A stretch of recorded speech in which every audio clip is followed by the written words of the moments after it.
Father's help যে টেক্সটার আমরা analysis unit 1, unit 2 এবং ইউনিট 3 এই তিনটে করেছি এবং কোয়েশ্চেন আনসারও 1, 2, 3 যেগুলো টেক্সচুয়াল আছে সেগুলো আলোচনা করেছি। আর আজকের এই ক্লাসটাতে আমি ইউনিট 3 এর যে কোয়েশ্চেনস গুলো রয়েছে তোমাদের টেক্সটে সেগুলো আলোচনা করব, ভালোভাবে ফলো করো আর ফাদার্স হেল্প টেক্সটার থেকে কোয়েশ্চেন আনসার গুলো ভালোভাবে বুঝে নাও। So welcome to English Edition channel, and today's class is about the question answer from unit 3 of father's help.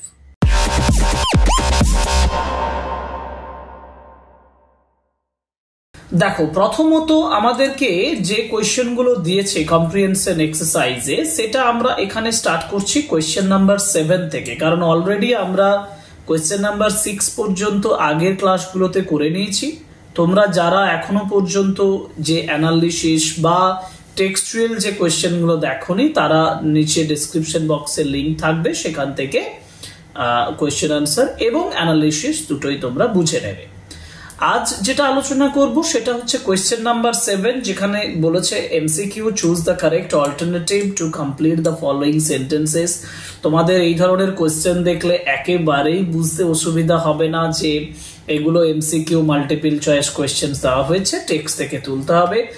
এইখানে দেখো ডান দিকের যে পোর্শনটা আমি তুলেছি সেটা হচ্ছে টেক্সচুয়াল পার্টটা, আর বাঁ দিকে কম্প্রিহেনশন এক্সারসাইজ। তোমরা যদি ভালোভাবে তোমাদের বইটা ফলো করো তাহলে তোমরা এটা বুঝতে পেরে যাবে। অর্থাৎ প্রথম কোশ্চেন দেখো ভালোভাবে দেখি, when স্বামী এন্টার দ্য ক্লাস, যখন স্বামী ক্লাসটাতে এন্টায়ার করছে, স্যামুয়েল ওয়াজ টিচিং। স্যামুয়েল কি শেখাচ্ছিলেন বলতে পারবে তো? হ্যাঁ, এক কথাই বলতে পারবো, কারণ Samuel was teaching arithmetic. Right answer is option 2 arithmetic, অন্য কোনো অপশনে যাব না। When Sami entered the class, Samuel was teaching arithmetic. Okay, question number 2. Sami was late to school by. Sami late to school মানে স্কুলে late হয়েছিল কত? Half an hour. Option A, option 1 half an hour late. So Sami was late to school by half an hour. Option 1 is the right answer. এরপরের প্রশ্ন, the headmaster was on a leave for 1, অর্থাৎ headmaster লিভে ছিলেন, ছুটিতে ছিলেন for 1 week. This is the right answer. He was on a leave for 1 week. Okay. যেখানে তোমরা এটা আরো ভালোভাবে দেখতে পাবে যে টেক্সট আমি দিয়েছি। দেখো টেক্সটে বলা আছে যে headmaster had gone on a week's leave, আছে না? অতএব এই সেন্টেন্সটাই তোমাকে, এটা সাপোর্টিং সেন্টেন্স পড়লে তোমাকে এই সেন্টেন্সটা তুলে নিতে হবে।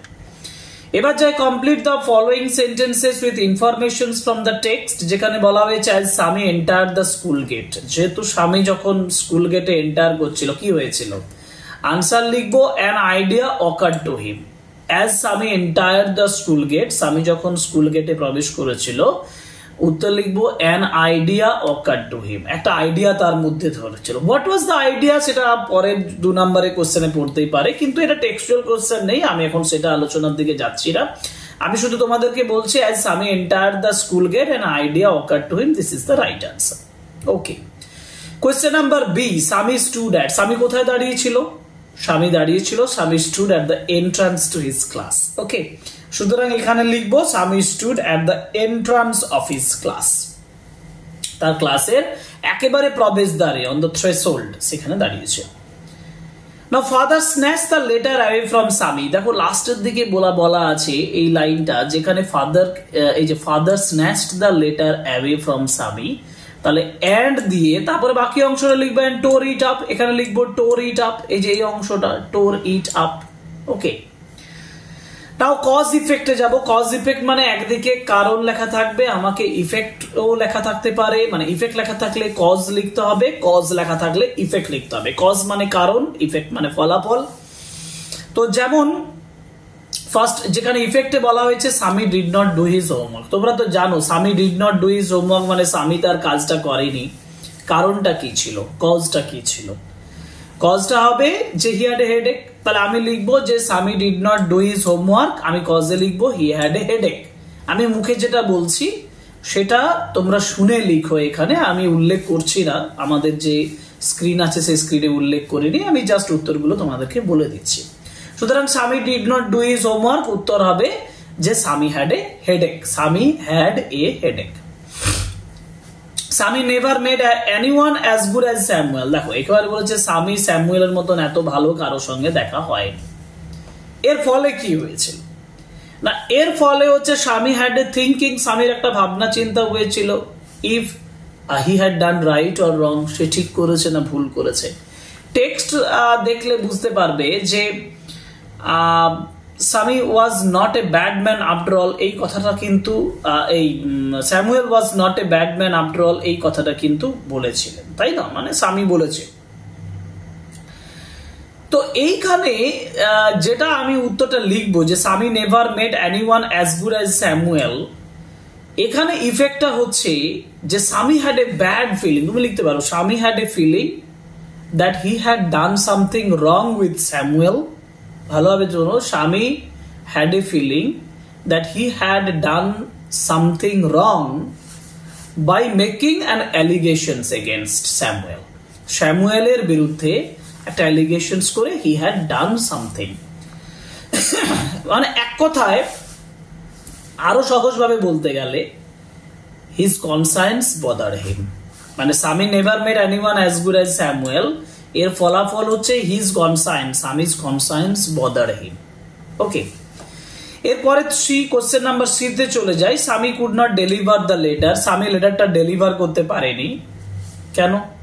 কজটা লিখতে হবে, কারণটা লিখতে হবে। কারণটা হচ্ছে the headmaster was on a week's leave, যেটা এখানে ছিল the headmaster had gone on a week's leave, এই লাইনটাই তুমি লিখে দাও the headmaster had gone on a week's leave, কজে লিখো, ঠিক আছে।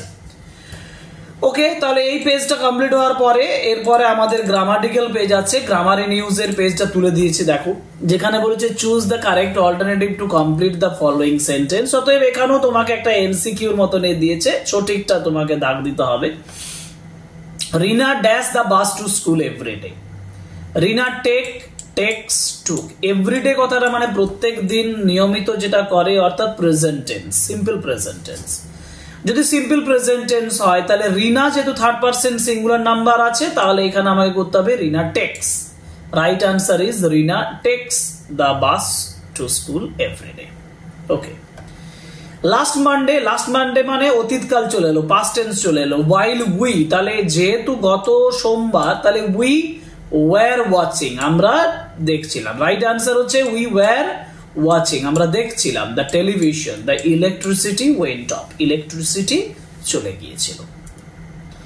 And number C, by this time tomorrow, ইতিমধ্যেই আগামীকাল।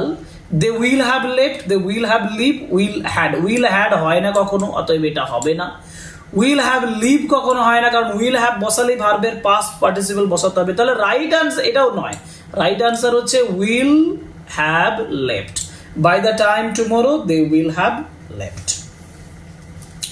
Question number 11, fill in the blanks with appropriate articles and preposition. এবার তোমাকে আর্টিকেলস এবং প্রিপোজিশন দিয়ে শূন্যস্থান পূরণ করতে হবে। Arifa the younger, Arifa the younger, এখানে লিখবো of the two girls. The younger of the two girls has cracked IIT. Arifa the younger of the two girls has cracked IIT, while এখানে বসাবো the, while the older one is, engineer আগে বসাবো an। তাহলে Arifa the younger of the two girls has cracked IIT, while the older one is an engineer, এখানে লিখবো in a multinational company। ওকে, আচ্ছা, গ্রামারি news complete হয়ে গেছে। বইটা ভালোভাবে লক্ষ্য করো, গ্রামারি নিউজের পরে তোমাদের দেওয়া আছে রাইটিং সেকশন, আর এই রাইটিং সেকশনে তোমাদেরকে দুটো ইম্পর্টেন্ট রাইটিং দিয়েছে। প্রথম রাইটিংটা করা আছে irregular clearance of garbage, editorial letter. আর এই এডিটোরিয়াল লেটারের উপরে আমরা অলরেডি একটা ক্লাস করেছি আমাদের চ্যানেলে, যদিও মাধ্যমিক এক্সামিনেশনের জন্য আলাদা করে করিনি, কিন্তু ওই এডিটোরিয়াল লেটারটা যে ফরম্যাটটা বানিয়েছি বা যেভাবে আমি এডিটোরিয়াল লেটারটা তোমাদেরকে বুঝিয়েছি, এই ক্লাসটা যদি তোমরা করে থাকো তাহলে তোমাদের এডিটোরিয়াল লেটার লেখার ক্ষেত্রে অনেকটা সুবিধা হবে। তোমরা চাইলে আচ্ছা, চাওয়ার দরকার নেই, আমি ডেসক্রিপশন বক্সে তার লিংক দিয়ে দেবো, যে ডেসক্রিপশন বক্স থেকে তোমরা ইজিলি ওই এডিটোরিয়াল লেটার পড়তে পারবে। এবার যারা মনে করছো যে আরেকটু স্ট্যান্ডার্ড ওয়েতে আরো ভালোভাবে রাইটিংটা করবে, তাদের জন্য আলাদাভাবে আমি এডিটোরিয়াল রাইটিং দেবো। যেমন এই যে ইররেগুলার ক্লিয়ারেন্স অফ গার্বেজ বলা আছে, এটা সিম্পল ওয়েতেও দেখাবো, আর এটা আবার জটিল ভাবেও দেখাবো। আর সঙ্গে যেটা লাস্ট কোয়েশ্চেনটা দেওয়া আছে, সেই কোয়েশ্চেনটা হচ্ছে reckless driving of public vehicles. Public vehicles মানে যানবাহনের যে নির্বিচারে রেকলেস যে ড্রাইভিং, সেটা সম্পর্কে যখন এডিটরকে লিখতে হবে, তখন তোমাকে কিভাবে লিখতে হবে সেটাও আমি আলাদা করে তোমাদের জন্য দেব। কিন্তু এই ক্লাসে আমি সেই দুটো রাইটিং আলোচনা করব না, সেপারেটলি আলাদা আলাদা করে ওই রাইটিং গুলো তোমাদের কাছে নিয়ে আসবো।